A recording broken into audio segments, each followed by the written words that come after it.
So I'd like to welcome everybody to this meeting of the Democrats of Greater Tucson, the DGT.org. My name is Michael Bryan. I'm the first vice chair and program director, also the chief editor and founder of the blog for Arizona.com. Now I'd like to introduce Diego Rodriguez. Diego is running for Arizona Attorney General of the nomination in August for the November 22 election. Diego has worked in pretty much every aspect of legal services. He's been a prosecutor, a defense attorney, a civil plaintiff's attorney, a civil defense attorney, and he's spent time in the Arizona state legislature. I'll let him talk more about his experiences and his plans for being AG. I just wanted to note that he's extremely well-rounded, extremely well-qualified, and we're very lucky to have him here with us. And with that, Diego, why don't you go ahead and take the floor and tell us about your campaign. Thank you all. Wonderful to be here. Appreciate the invitation. One of the reasons I'm running for Arizona State Attorney General is because over the past 3 years when I was a member of the state legislature, I saw just how poorly the people of Arizona were being served by the current Attorney General and how many problems we have in our legal system. Our legal system should be one that the average person can rely on receiving a just outcome, on being treated fairly and equitably. And right now, quite frankly, we just have a lot of problems with our legal system and how the citizens of Arizona are being treated. And so when I thought about running for this office, I thought about what I had to offer the people of Arizona, like what makes me the best candidate. And you've heard about my experience, and the legal experience that I have is certainly important. But I can also tell you that the information that I learned and the insight that I gained by being in the state legislature for the past 3 years, fighting issues like election, voter suppression and election laws, fighting issues like reform within our criminal justice system, within our prison system, fighting issues, for example, preserving a woman's right to access safe and legal abortion. These are all things that I've seen be treated within our state legislature and within our state government with, quite frankly, a lack of respect for someone who doesn't agree with anyone who doesn't agree with the majority. And so again, that's why it's very important that we have an attorney general who is not only experienced enough to handle the job, because it is a big job and it's an important job and it could be doing much more to improve the daily lives of Arizonans than is being done right now. But it's also the knowledge of where to go looking. It's one thing to understand and see a problem. It's another one to have the experience and the insight and the insider knowledge to know how to draft a solution to that problem.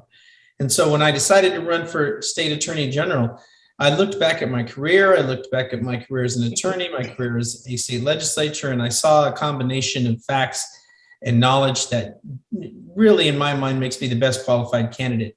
And that's what it's going to take, ladies and gentlemen. We are going to have the best qualified candidate who runs for this office as our Democratic nominee. And I respect my two colleagues who are running for that office as well. But I can tell you, I'm the only former prosecutor out of the three of us. And in addition to that, I'm the only person who has actually had to sit down with the victim and their family members and talk to them about the effect of what it's like to be a crime victim and to understand what it's like to advocate for a crime victim. And that is something that Republicans like to attack Democrats on year after year, is they accuse us of being soft on crime, or that we don't understand what it's like to be a victim, or we put the interests of the defendants or the convicted persons ahead of the victims. But that simply isn't an argument that's going to fly against me, because I've actually sat down with the families of homicide victims, and I've seen the effects of crime, ranging on everything from simple misdemeanor cases all the way up to first-degree murder cases that I prosecuted. And so when you're thinking about the kind of Democratic nominee that you're going to support for Attorney General, I ask you, if you are going to hire an attorney to represent you personally in a matter, wouldn't you want the most experienced and the most qualified attorney to represent you? You wouldn't want to go to somebody who'd never been into court, which unfortunately it seems to be the case with my opponent, Chris Mays. To my knowledge, she's not a practicing attorney. Or wouldn't you want to have somebody who, when it comes time, for example, to hold people accountable for attacking our democracy, for engaging in fraud and misrepresentation, using the lies to raise money, you need to know that there's a qualified former prosecutor in that seat who knows how the system works, who knows where the problems lie and how to solve those issues. And why, again, I respect Mr. McWhorter. He does not have any experience as a prosecutor. And what we can't afford is to have the Republicans take the easy way out, which is what they normally do. And they accuse Democrats of not being concerned with public safety. I can tell you that case is not going to fly. It absolutely isn't, because I defy anyone to on the other side, or even on our side, to stack up their record as a prosecutor against mine. And then we'll talk about who has the experience with protecting public safety and working with law enforcement, as well as holding law enforcement accountable. So there's a long list of things that we can talk about as well. So what can the Attorney General's office do? Many people have asked me, what are your priorities? What are your priorities going to be on day one? I'll tell you right now, protecting our democracy is job number one. And the Attorney General absolutely can play a role in that, just by simply saying, as Attorney General, we put everyone on notice that if you are going to attempt to suppress the vote in Arizona or intimidate voters in Arizona, we are not going to tolerate that, and we will use the force of law to hold you accountable for doing so. Send a clear message to the various militias who like to think that they're above the law, they're not going to be held accountable, that in fact, there is a new Attorney General who understands that all Americans have a birthright to our democracy. And it's our job to defend that democracy, each and every one of us. And when I'm elected as Attorney General, I'm going to use the authority of that office to help protect that democracy. The other thing that we can do is we can also talk about when something happens during an election, that is absolutely within the Attorney General's wheelhouse. As a matter of fact, the Attorney General is statutorily authorized to look at accusations of election misconduct. And so these are things the Attorney General can do from day one. The system is already set up. There is an Office of Election Integrity. But folks, this is the kind of folks that we're dealing with. This is the kind of people that we're dealing with on the other side. They don't want to engage us on our ideas, on our policies. They'd rather just try to harass and intimidate. I don't understand that democracy is every American's birthright. You know, it's not just the democracy that they seem to believe in, or the candidates and the ideology that they believe in, but the fact that we all have the right to be heard, and we all have the right to vote free of intimidation and free of harassment. And the Attorney General's office absolutely has the ability to do that. We just need an Attorney General who's going to say that publicly and going to dedicate that office to doing it. The second thing that the Attorney General's office can do is get involved with fixing the inequities in our legal system. I mean, clearly we have some very clear issues involving law enforcement and how it relates to various communities in our state. And also we have issues with how people are treated within the Department of Corrections. The Department of Corrections is a $1.4 billion agency that answers to no one. Recently, we heard that the department is going to transfer over 2,700 inmates to a private prison, even though that the state, now listen to this, folks, we are going to pay a private prison company $85 a day to house inmates that could be transferred to other state-run prisons that only cost $71 a day. So what does that tell you? That tells you that there's a level of corruption within our prison system and within the Republican Party, that they're allowing these types of transfers and contracts to be entered into, so that that money can then be recycled back into supporting Republican candidates who support private prisons. That's the kind of thing that the Attorney General should be looking at. It's kind of thing that the Attorney General can take leadership on in dealing with reforming the many dysfunctions that exist in the Department of Corrections. I've seen it as a state legislator. I've seen that how they miscalculate time for folks. I've seen how they waste hundreds of millions of dollars without any accountability. And quite frankly, folks, a lot of the issues that affect our criminal justice system, they affect our communities in many different ways. And I'm going to now talk about another thing we can do on the first day is start looking out for our children. Because right now we have literally, there are as many as 6,000 to 9,000 Arizona children who are put into the system as victims of child abuse and child neglect every year. And we know that number is actually low. We know it's low because that's generally an underreported crime. and so, or an underreported issue. Because it is, sometimes I have to admit, it's not exclusively a crime. We just have families who are in crisis, but it is underreported. And so what we can do as an attorney general is start to organize folks around the idea that we need to take better care of our kids, both within our public schools and both within our communities. And a lot of these kids also happen to have parents who are involved in the criminal justice system. And when you have a system like we have in Arizona, where you have people who are being sentenced to overly harsh criminal sentences, and that money is then being put into the Department of Corrections, and those children are then being put into the foster care system, you have a very vicious cycle of families and communities that are being hurt, that are being harmed by the way that we handle the treatment of our kids here in Arizona. And so if we can start to focus on child abuse and child neglect, which is, quite frankly, it's not being looked at right now with the attention to detail that it should have, because we're being distracted by all of these other non-existent election conspiracies that the other side continues to push. So if we refocus, get folks together, talk about some of the practical changes we can make in the system to help prevent child abuse and child neglect, we're going to improve the daily lives of our kids. That's going to improve that family. It's going to improve that community. And it's going to improve the state of Arizona.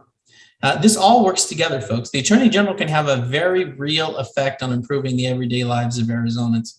First, by reassuring them that if they want to get involved in the political system, they're going to be able to do so free of harassment, free of intimidation, and their vote's going to count. The second thing we can do is make sure that the justice system is equitable and fair, and that we address the issues that our other communities have in how law enforcement relates to them. We need to make sure that law enforcement is transparent and accountable for their own conduct, and make sure that investigations in this state of law enforcement conduct are done at the state level, so we have the same type of investigation and the same charging decision being made statewide. So you don't have different outcomes depending on where the event happened. And then, of course, we need an attorney general who, as the attorney for the Department of Child Services, is going to be looking out for our kids, because being attorney general means more than just putting people into jail. It means looking out for consumers. It means looking out for our senior citizens, for our other vulnerable citizens who are targeted for fraud and abuse. All of this plays together, and we just don't have an attorney general, and we haven't had an attorney general doing this job since Terry Goddard left. And, rest in peace, Mr. Woods. Mr. Woods was also an attorney general who looked at things in that same way. And so, again, it's incredibly important that we focus our efforts on improving the office by electing the most qualified candidate we have. And I'll tell you right now, folks, that's me. I have the experience and the knowledge, both through my career and also as a legislator, to take on these issues and to get them done. This election is not about who looks more like a Republican or who's won a statewide election previously as a Republican, which Chris Mays has. I'll concede to her, she's won a statewide election before, but it was as a Republican. And in fact, she was a Republican up until 2019. And it matters, because we all know as Democrats that what people respond to and what they are responding to are our values as Democrats. The fight that we've been in over the past several decades to try to get this state back to an equitable and just system. The struggle that we've had in the state legislature for the past 3 years, when I was facing down Kelly Townsend and Michelle Ugenti-Rita and Mark Fincham and those other folks on their side who want to attack our democracy. I've already had these fights with these folks on the floor and in committee. And so when you're looking who to support, I'm going to ask yourself, if you were hiring an attorney to represent you personally, would you take a chance on someone who's never been into court, who doesn't have that level of experience? Or would you go with the most qualified attorney who knows their way around a courtroom and who knows their way around state government? Because that's what we're talking about now. And so I appreciate your time. We kind of got these things got kind of thrown off a little bit by the hackers, but I think we're back on track. So I apologize if I wandered a bit, but if you have any questions, I'll be happy to answer them for you. At the beginning of the chat, I did put in my campaign link, the website for the campaign. I'll put it in again, and my contact email and my telephone number if you have any questions. Thank you. Thank you, Diego. We're going to have some questions for you now. I was hearing that What you were proposing to do was to make sure that police misconduct was investigated and charged and prosecuted the same way across the state. Does that mean that you're planning on taking away those police misconduct investigations from the county attorneys where they reside now and doing them in the Attorney General's office exclusively? Well, I can tell you that taking things away from folks causes a lot of resentment. Yeah.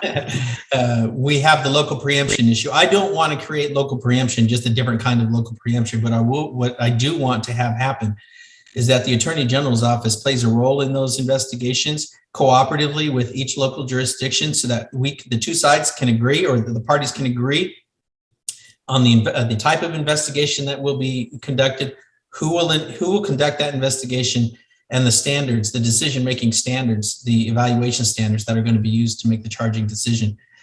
Because I think it's very important that the people of Arizona understand, if someone unfortunately is involved in in a shooting that involves an officer in, let's say, Mojave County, that should be looked at the same way as it is in Cochise County or Pima County or Maricopa County. We can't have different systems of justice across our state. That undermines people's trust in the system.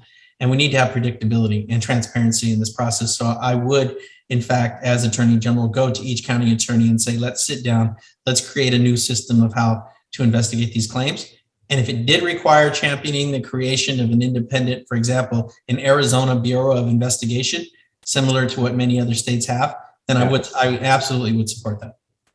Okay, so just to be clear, you're not actually moving the prosecution and investigation away from the county attorneys. You're just providing oversight and guidance and a model for how to do it at the local level. Yes, and I'll be honest with you, it's very tempting to do that because the Attorney General could actually go in there and take those cases away from the local county attorneys. But I think one lesson I learned in the state legislature was that, again, you need to give the folks in their communities the chance to determine what their community considers to be justice, right? That's what we do with juries.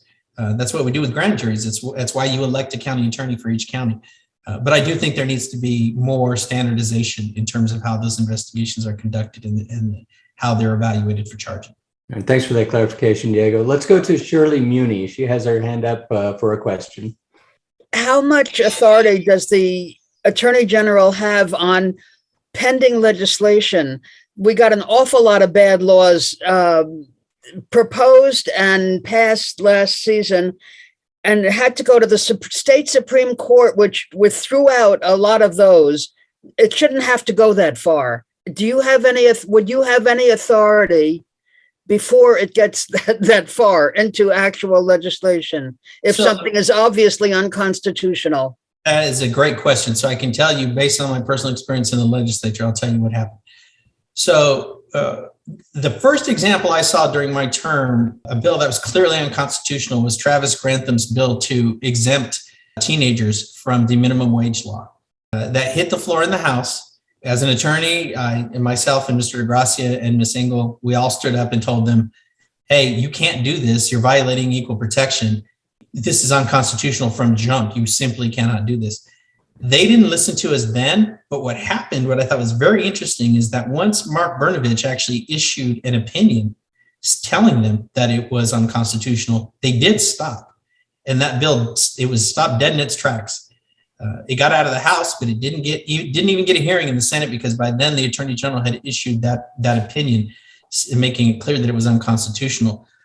This past session, with the burb that was declared unconstitutional in the various parts, SB 1819, I stood up on the floor again and told them, what you're doing is unconstitutional. You cannot log roll this. All of these policies you're trying to put into this budget bill are not grounded in an expenditure. So essentially, the arguments I was making on the floor came out to be pretty much what the Supreme Court reaffirmed in their opinion. So again, the Attorney General, if the person is inclined to do so and has the experience and the knowledge to do so, can absolutely head off a lot of this stuff at the pass, because I've seen it happen. There are still Republicans on the other side who will not do something that they see as clearly, and I got to be very careful about this. If you put them on the spot by putting it in black and white on paper, they'll back down. But if you just kind of try to talk them out of it, they don't listen to you. So essentially, you have to come with authority, and you have to come with the documentation, and then you can back them off. So absolutely, it's possible, but we do need an attorney general who's willing to do that. Okay, thank you. All right, let's go next to Barbara Warren. Hello, Diego. What can you do, or are you committed to doing, related to our rapidly advancing climate change and the threats that we face, and the people in our community and our environment and our future on this planet, frankly? I don't think you can talk about climate change in Arizona without talking about water. I want to make it very clear. I've done a lot of research on this issue. The AG's ability to influence issues surrounding global warming are very limited, because statutorily, the AG just doesn't have a lot of the tools that are in the toolbox to directly affect that policy. But certainly the AG can set an example. And I can tell you that an easy thing the AG could do is say, my office believes in global warming, believes in mitigating our carbon footprint. And for that reason, my office is going to be carbon neutral, and show how a state agency can take leadership in creating, in transforming a building and transforming its vehicle use, and also how it allows its workers to work remotely to decrease the carbon footprint. So I think leadership by example has a lot to do with what the AG can do when it comes to global warming and climate change. And so you can start that way by using the bully pulpit and talking about the issue, discussing how the science affects each one of us, and then relating it on a very real level to water in Arizona. Because the hotter it gets, the less water we're going to have. And we all know without water, you simply cannot live in Arizona. And rural Arizona will die without safeguarding our groundwater. When I was on the Land, Agriculture, and Natural Resource, Rural Affairs Committee, I sponsored a bill that would increase the number of resources, the amount of resources to help with the water adjudication in the Little Colorado River. Because that's a bunch of just everyday folks who bought land up north and are trying to figure out what water rights they have. And they can't get those water rights defined because this case has been around for over 40 years. And I'll tell you what, folks, that case is around for over 40 years because the powers that be do not want Arizona water policy to come into the 21st century. We all know that outside of the water management areas, which is basically Tucson, Phoenix, and Pinal County, you're free to drop as many wells as you want and pump out as much water as you want. And unfortunately, that's leading to subsidence in many areas of our state. It's leading to wells that belong to families from being dried out because corporate wells that are drilled on property right next to them is lowering the water table too much. It's threatening life in Arizona. It's threatening the way of life in rural Arizona. So we all have to work together. And the AG also has an enforcement responsibility to make sure that people who are dumping illegally or polluting illegally are held accountable. So those are all things that the AG can do. But unfortunately, it's not something that is directly within the AG's wheelhouse right now. But it doesn't mean that we couldn't be involved with supporting legislation that would give the AG more tools as well to help with global warming. What about federal laws that protect work that are in place now? And the Raul Grijalva's bill, the Sanción Valdez, to protect workers from outdoor extreme heat exposure and death. Can you do that? Can you help enforce that? The federal system that we have would mean if Congress gives the AGs the right to enforce that within the federal legislation, we could help on that. Otherwise, that would be enforced. It would default to the Department of Justice or the Department or OSHA or EPA or another federal agency to enforce that. But certainly, whatever we can do to try to protect workers in these extreme heat situations, we need to do. And I also want to add one more thing. Because I have experience in complex civil litigation, I can tell you the state could actually be the plaintiff on behalf of these smaller landowners to file nuisance actions or diminution of value actions that would address the fact that when you have these large corporate farms that are over drilling and over harvesting the groundwater and they're rendering their neighbor's property useless, that should be a claim legally. Now, I can't tell you right now exactly what it would be, but the Attorney General is entirely the type of agency that should be taking the lead on that, because the normal the homeowner, landowner, will not have the resources to take on a large conglomerate that's growing pecans in southern Arizona or in the desert in Mojave County. But the Attorney General can, and that's something that we should look into. And that's, again, why my experience handling complex civil litigation comes entirely into play, because I know that there are ways to get around problems, and they're not always obvious. Sometimes you got to sit down and think very critically and think about all the tools in the toolbox and then move forward from there. Thank you, Diego. Let's go next to Steve Early. Thank you, Diego. My question is pretty simple. Are you pro or anti-death penalty? I think we should abolish the death penalty. Thank you. Clearly, it's a waste of resources. It isn't applied fairly. I've been a prosecutor and I'm still a criminal defense attorney. I can tell you systemic racism exists in the criminal justice system. And if you concede that point, then you absolutely have to concede that the application of the death penalty is going to be also affected by systemic racism and also socioeconomic differences between the types of defendants who are charged in it. If you have more money, you will generally get an attorney that will keep you out of the death chamber from jump. But unfortunately, most of the people who are on death row right now were, and I don't want to say unfortunately, because I take court appointed cases too. My point being, there is a difference in America in the type of justice you receive based on how much money that you have as a defendant to pay for your own defense. That's absolutely the case.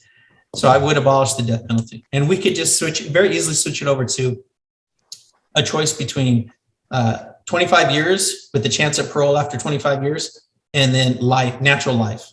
That would be the new sentence for first degree murder in Arizona. So it's a great question, Steve. Thank you for asking. Thank you, Diego. Let's go to Christina Early, a member of the board, and she's also been monitoring the chat. I don't know if this question is from the chat or from her. What is the scope of the Attorney General's position of that office? What is the scope of that office?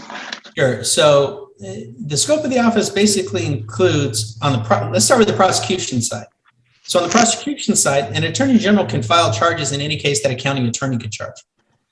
So if the attorney general wanted to do something like to go in and take over these, we referenced the events involving police shootings, or let's say home burglaries that happen in a home, worth less than $50,000. The AG could actually do that. But that isn't what the office is designed to do.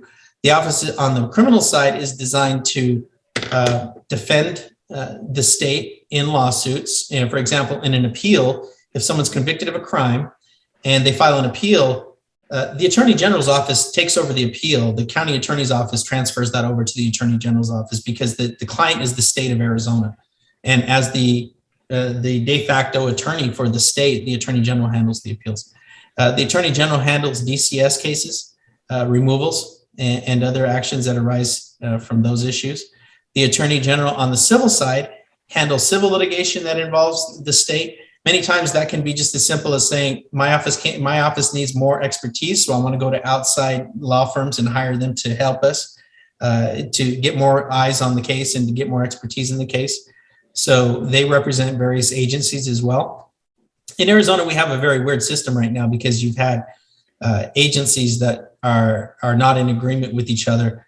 For example, there is right now a lawsuit between Katie Hobbs, the Secretary of State, and Mark Brnovich over his representation of her in some of the lawsuits that came out of legislation that was passed. So normally you would have the AG representing the state's interest whenever the state is directly named as either a defendant or as the plaintiff. But again, we've had such a weird set of circumstances right now that isn't the case. Our system is fairly divided right now. So I think if we had an attorney general who could go back to people and say, look, I'm just concerned about doing justice. I don't really care about your ideology. I'm worried about transparency and accountability and honesty and integrity in our legal system. And that's what the AG should be doing, making sure that justice is done in Arizona. And so you also have just the fact that the attorney general handles consumer claims. If you recall the tobacco litigation, the Arizona Attorney General took the lead on that. The Arizona can take the lead on protecting voting rights and preventing voter suppression as well. So the Attorney General is basically set up to act as the advocate and the attorney for the state and the people when there isn't another adequate source of representation available. I hope that answers your question. I believe so. And then I do have just a couple more questions from the chat. Where did you go to school? And what town do you currently live in? I actually grew up in Wyoming. So I lived in Wyoming until I was 18. And then when I graduated high school, I went to undergrad at the University of Notre Dame. and then moved to Tucson in 1992 to attend law school. So I graduated from the Arizona College of Law in 1995, and that's when I started practicing as a county attorney, starting down there. We've already talked about how I worked my way up from misdemeanors, and then by the time I left, I was doing first-degree homicides, and then went into my civil practice. I currently live in Laveen. I just resigned my seat representing District 27, which is Laveen, Guadalupe, and South Phoenix. So I've enjoyed my time up here in the Valley, but it's definitely a different vibe than it was when I was down in Tucson. My first, I spent more than a decade in Tucson from 92 up to 2004 when I came up here for a different job. And I still appreciate the difference in outlook and pace that exists down in Tucson. I do miss it sometimes. And I think when I get a little older, I'll probably put it back on the list to go back. Perfect. We will definitely welcome you back. Thank you for your answers to our questions. Yeah, you're welcome. All right. I think Janice Agal's had her hand up for a while. Jenna, you want to unmute yourself and ask your question? Tucson has had a lot of problems with plastic bags getting caught in our recycling machines, as well as being all along our streets and our washes. And Sustainable Tucson Zero Plastic Waste Group was trying to repeal the law that bans cities from banning plastic bags. So in 2017, Attorney General had threatened to take funding away from Bisbee because of their ban for plastic bags. I was wondering what your position is on that, and if you would allow cities to ban plastic bags. This is a really interesting question because it relates to Barbara's question as well. Because the issue is, what can the Attorney General do to help local communities affect positive change that also happens to have a positive effect on our environment? And I can tell you, we do need to repeal preemption. The statute that exists that took away the local municipalities' ability to regulate things like the number of gas hookups for new buildings and then also plastic bags, that should absolutely be repealed. So I would support a repeal. But let me give you a little scenario here. Think about the claim in tobacco was based on the fact that tobacco ends up costing the states money from their Medicare system and their Medicaid system because people were then becoming sick by tobacco. And if you think about the costs that are incurred by these local jurisdictions in trying to deal with the existence of these plastic bags, there may also be a way to file a lawsuit along those lines too, saying, look, you're selling this product, but it's actually causing a real harm and costing this municipality money because you insist on selling this product without taking the steps to ensure that it doesn't then get into the environment and cause greater damage that it was never intended to cause. It's very similar to tobacco. But again, these are the kind of things we have to think about, because until we have a Democratic legislature that is veto-proof, I don't believe the Republicans will support a repeal of the preemption law. But that doesn't mean the Attorney General couldn't file a lawsuit on behalf of the state of Arizona, the municipalities, or help the municipalities come up with a theory for a lawsuit to say, we're going to sue these companies that use these plastic bags because they're not doing enough to mitigate the damaging effects that these bags then go on to have when they're put into the environment. And the state then incurs the cost of having to deal with those. So that is a really interesting question. I'm glad you brought it up. Until you just brought that up, very, very, very, very good question, because that's kind of outside the box thinking that we need. And we need an Attorney General who can think about outside the box like that. I'm glad you're being thought-provoked, Diego.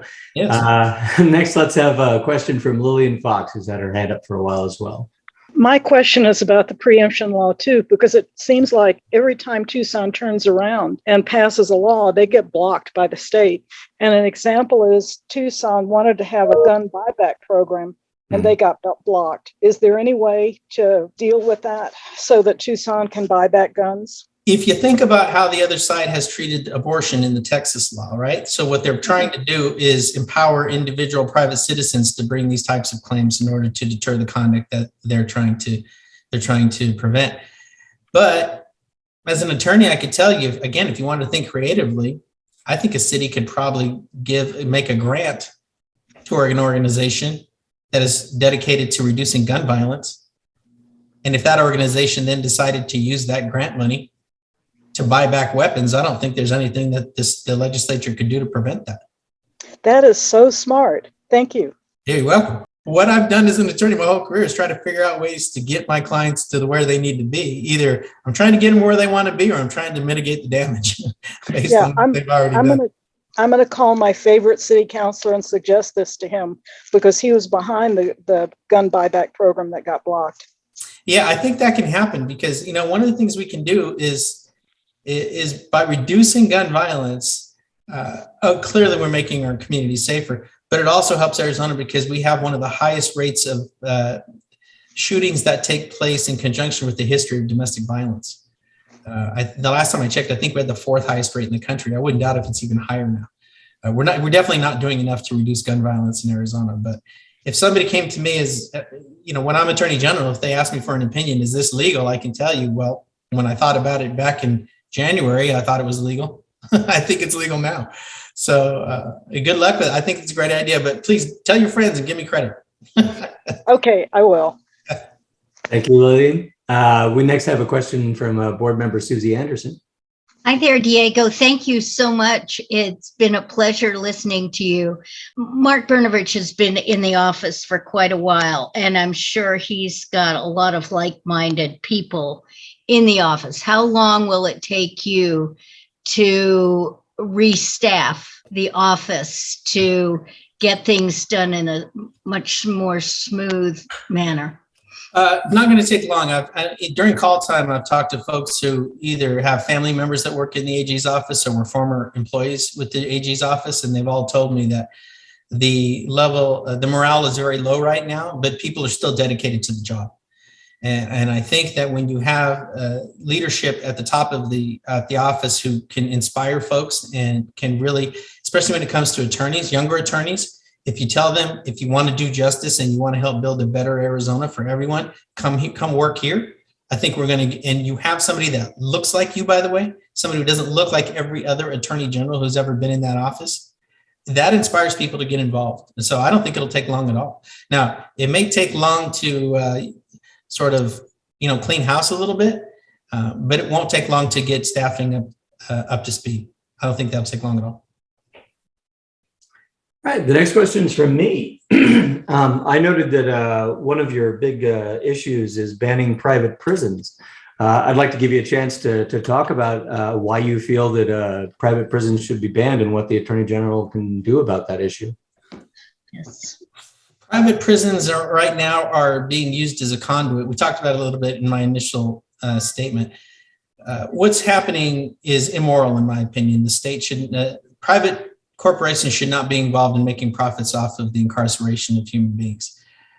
It's immoral. The state has an ethical and a moral duty to make sure that the punishment that we as a society agree that someone should receive once they break the law is then carried out by the state as well, because then it's about justice and it's not about profit. And right now what we have is a system that is now rapidly turning to becoming about profit.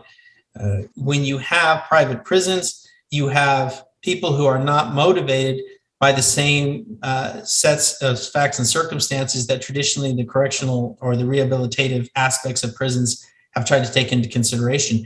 They're just trying to figure out how to increase their profit margin, right? And which is why in this latest contract, the state of Arizona is guaranteed a 90% occupancy rate for these people who are being transferred, even though we could transfer them to state-owned prisons right now and it would cost less. Private prisons are also run by corporations. Those corporations also predominantly contribute to Republicans. And it's because those Republicans support these types of contracts. If many of you recall that when the state agreed to enter the private prison arrangements and contracts, and even the provision of medical care by private providers, the people of Arizona were promised that this would save our state money. They don't even make that. They don't even try to make that rationalization, that argument anymore. They basically are just doing it because they can, and no one will stop them.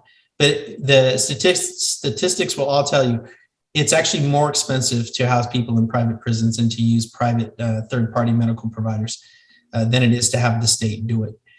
And again, it's done for the sake of profit, and it's an immoral policy that we should not support and we should not have in Arizona. And what specific powers and duties of the Attorney General's office can help mitigate the use of private prisons? Oversight, the subpoena power. Because if state funds are being used by these companies, then we as a state have the right to go and ask for information to document where that money is going. Even with the Department of Corrections, we know that within the Department of Corrections, there are many, many, many problems. Just recently, when I was still in the state legislature, I helped lead an effort to have patches that were worn on uniforms by officers in the Department of Corrections that included neo-Nazi symbolism. And that's something the Attorney General can do, just walking up to the Director of DOC and just saying, do you understand that you're doing this? And do you understand that if you don't put an end to this, I, as Attorney General, am going to look into this, and my supervisory ability as Attorney General to make sure that state funds are not being used for an improper or illegal purpose? We absolutely can do that. Accountability has to start at the top, and the Attorney General can do that at all levels of state government. I have a friend who's an African American. He's been stopped in Tucson by the police 20 times. When he circled around twice at the airport, he was stopped by the police, who asked him what he was doing and where he was going. Coming out of a grocery store, he was grabbed by a policeman who twisted his arm behind his back, wouldn't tell him why he was being stopped. There are a lot of examples in Tucson of discrimination against minorities. What can you do as the Attorney General, not necessarily to help this friend, but to do something about discrimination? That's one of the reasons why I would like to have accusations of police misconduct run through the Attorney General's office, because they're not treated the same way. And when you have a pattern in practice, which we know, in fact, the Department of Justice, the Federal Department of Justice, is now looking at the Phoenix Police Department at their pattern in practice of discrimination as well. We have these issues in Arizona. They are issues that are embedded within the system. And the Attorney General, again, can play a role in just by saying, I'm going to look at this and I'm going to AZ Post and I'm going to sit down with them and say, we need to fix this. We need to change this. As a matter of fact, if you ask me, I would like to completely replace AZ Post, which is the certification agent, the agency that certifies law enforcement officers in Arizona, because we don't even have a statewide database that documents police misconduct so that different jurisdictions can do research on a given applicant and make sure that you don't have gypsy cops. And gypsy cops are officers who are hired, then they may engage in misconduct. They resign before they are disciplined so that they are not officially disciplined. And then that leaves them free to apply to a different jurisdiction without having to be held accountable for their conduct, their potential misconduct that they engaged in at their previous agency. So the Attorney General needs to be part of standardizing the transparency and the accountability that needs to be put into a new system for monitoring law enforcement in Arizona. I know some people aren't comfortable with talking about systemic racism, but it does exist. As a person of color, I can tell you that I've been profiled in Tucson. When I was in law school, I got profiled in Tucson and pulled over because I was I was a little too far north of River, right? And I got profiled up there. So, it's just an issue that it takes leadership. It also takes communication, because it doesn't always have to be confrontational, right? We can just have a sit down with folks to where they see the head of a state agency who's concerned about this issue, has the documentation and the statistics to back it up and the experience to talk about it. And we can work on these things collaboratively. What about conversations? Yeah. What about hiring within state agencies? That's tough, because I don't know enough about the systems. I'd have to see if the systems are already built in to be blind. But the way that you address that is you have the initial evaluation needs to be done on a basis where the person doing the evaluation or the algorithm that's doing the evaluation isn't already tainted by a bias. That's another situation where we have a lot of work to do in Arizona. Absolutely. Just a small part of it. The amount of power that a prosecutor has is mind-boggling. The prosecutors are the most powerful party in the criminal justice system, more so than the judges, vastly more powerful than anything a defense attorney. More than the judges. Okay. Yes. Oh, well, because the judges are bound by the sentencing laws that were written back in the early 90s. And so a lot of the outcome of a case is determined by the charging decision that the prosecutor makes. So the prosecutor can actually can draft a very open-ended plea that gives the judge a lot of discretion on how to make the sentencing choice, or the prosecutor can say, no, this is the only offer I'm going to give you, and that's it. Take it or leave it. You're either going to trial or you're going to go to prison for X amount of years. And that is entirely within the prosecutor's discretion to do that. And even if a judge says at the sentencing, I wish I could have sentenced you to something else, but I can't because my hands are tied. That's what they're talking about. There is an outsized level of influence that prosecutors have. Our system is tilted too far to one side. We're overly punitive, which is why we're the fourth highest incarcerator in terms of our rate of incarceration. We're the fourth highest state in the country. And we're only one of two states that still uses truth in sentencing to sentence people to prison. What's that? Yeah, truth in sentencing is the current system we have in Arizona that judges use. It's our sentencing table, and it's what the law the judges have to follow when they sentence someone. And that is why we don't have parole anymore in Arizona. It is why that we only give 15% good time credit to incarcerated persons, whereas other states give as high as 50% if the person is able to successfully complete education programs and rehabilitation programs. Arizona's system is not designed to rehabilitate. I can tell you that. It's designed to incarcerate and punish. That's it. We have an agency that spends $1.4 billion and it cannot rehabilitate effectively the people who are incarcerated within it. I know that for a fact because I've had these conversations with folks when I was in the state legislature. And also Let's go to Carol Borges. Carol, please unmute yourself and ask your question. Recently, I saw it was either in the newspaper or on television. They talked about the federal government sending money to different places in Arizona for different programs that they were supporting.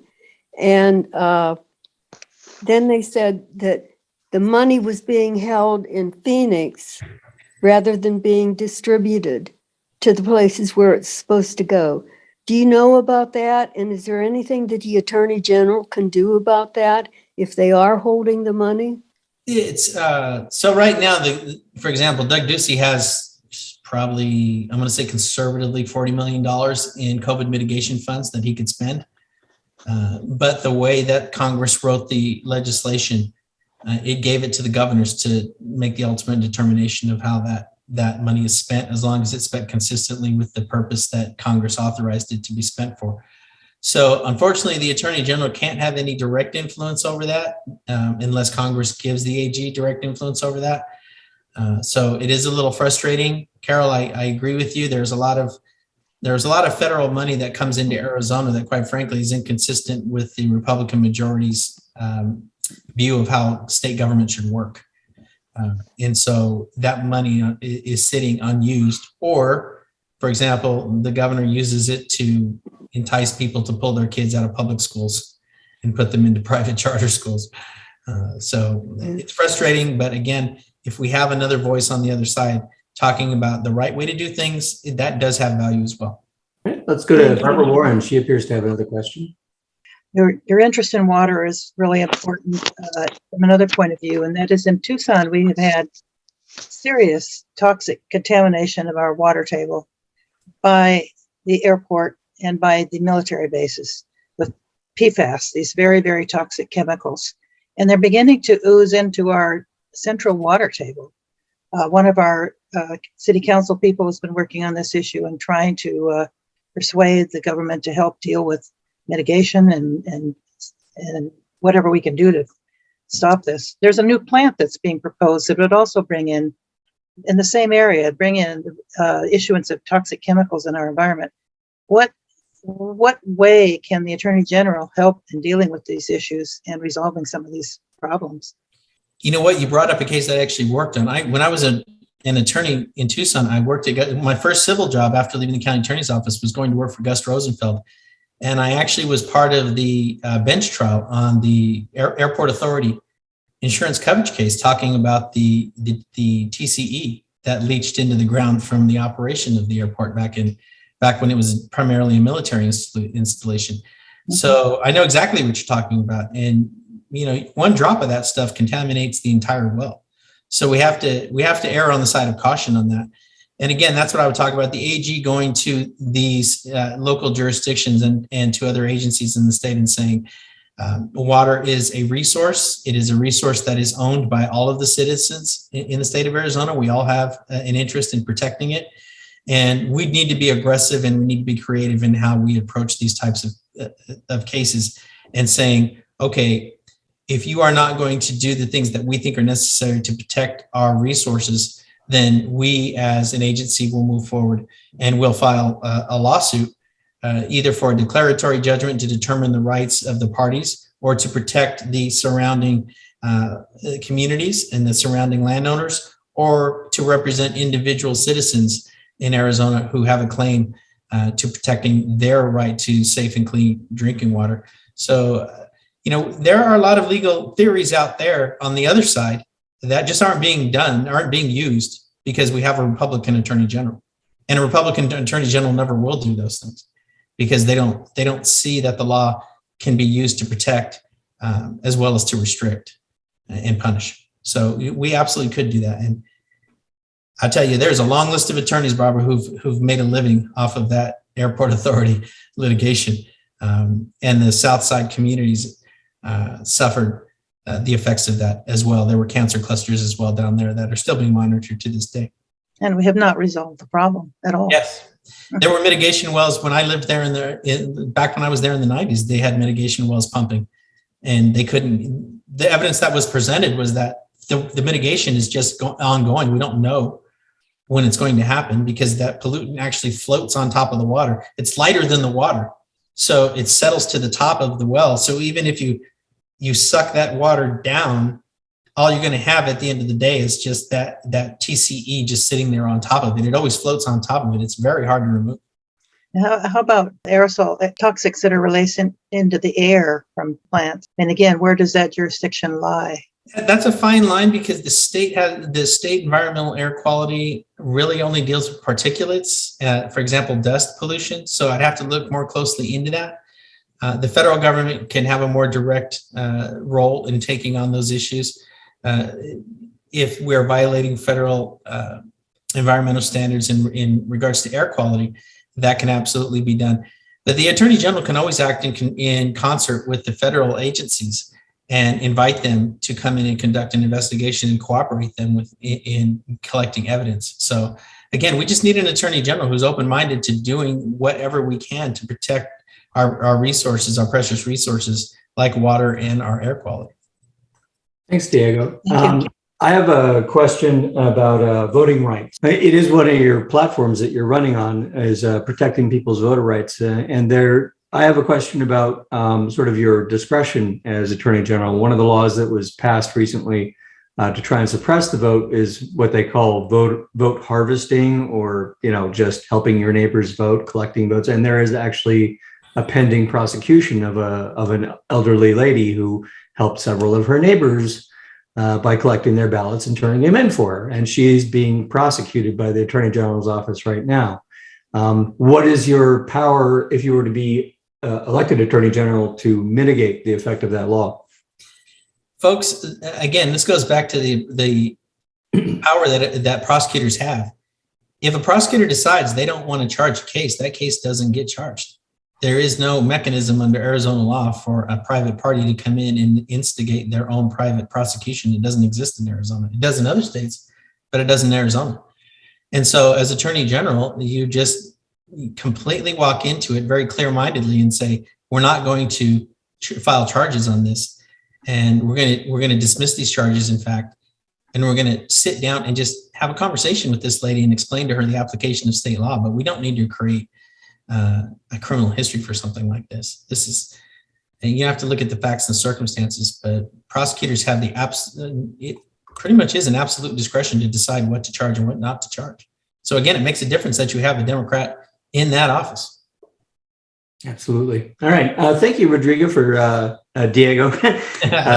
Thank you for appearing today and sharing your thoughts and your campaign with us. Would you like to give us a little outro with a final pitch for your campaign and the way that we can best support you?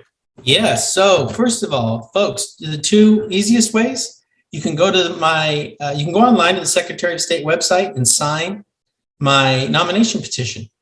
You just log in with your voter information and it'll take you to all the petitions you're eligible to sign. It's really very easily, and you can do it.